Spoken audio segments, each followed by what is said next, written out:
আসসালামু আলাইকুম, সবাই কেমন আছেন? আজকে খুব ঝটপট একটা রেসিপি নিয়ে হাজির হয়েছে, তবে খেতে কিন্তু অনেক মজা। দেখুন, শীতকালে আমরা কি খাবার খাই, তাজা শাকসবজি তো আর এত পাওয়া যায় না। এখন একটু পানি দিয়ে দিচ্ছি, পেঁয়াজটা ভালো করে ভেজে। আর এখানে মশলা দিয়ে দিব পরিমাণ মতো লবণ, হলুদের গুঁড়া, মরিচের গুঁড়া, ধনিয়ার গুঁড়া, সামান্য একটু জিরার গুঁড়া। এখন মশলাটা ভালো করে কষিয়ে নিচ্ছি। মশলাটা 1-2 মিনিট কষিয়ে নিয়েছি। এখন দিয়ে দিব কৌটার যে টুনা, সেটা। শীতকালে কিন্তু এটা খুবই সুন্দর একটা খাবার তৈরি করা যায়, শাক দিয়েও করা যায়। আপনি যে কোনো রেসিপি কিন্তু এই টুনা ফিশ দিয়ে করা যায়। এটা কিন্তু একদম তেলের মধ্যে থাকে, একদম ঝামেলাহীন। মাছ কাটাকুটি ধোয়ার একদম ঝামেলা নেই।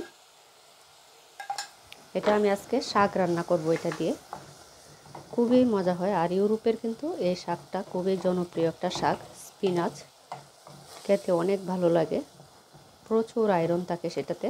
এখন মশলার সাথে 1-2 মিনিট ভালো করে টুনাটা একটু কষিয়ে নেব। টুনাটা ভালো করে কষিয়ে নিয়েছি। এখন দিয়ে দিব শাক। এটা কিন্তু একদম ফ্রেশ শাক, প্যাকেটের মধ্যে থাকে। এটা খুবই ভালো লাগে। চিংড়ি মাছ আর এই টুনা দিয়ে রান্না করলে অনেক মজা। এখন সবগুলো শাক একসাথে দিয়ে 1-2 মিনিটের মতো একটু ঢেকে রাখলে এখান থেকে যে পানিটা বের হবে, ওই পানির মধ্যে কিন্তু শাকটা সিদ্ধ হয়ে যাবে। আলাদা কোনো পানিও দিতে হবে না। একদম ঝটপট একটা রেসিপি, তবে এটা কিন্তু খুবই স্বাস্থ্যসম্মত, খুবই মজা। আমরা শীতকালে কিন্তু এই শাকটাই বেশি খাই। এটা কিন্তু ডিপ ফ্রিজেও পাওয়া যায়, তবে ফ্রেশটা বেশি মজা। এখন আমি একটু 1 পাতিল শাক দিয়েছিলাম, এখন একদম কমে পাতিলের তলায় চলে গেছে।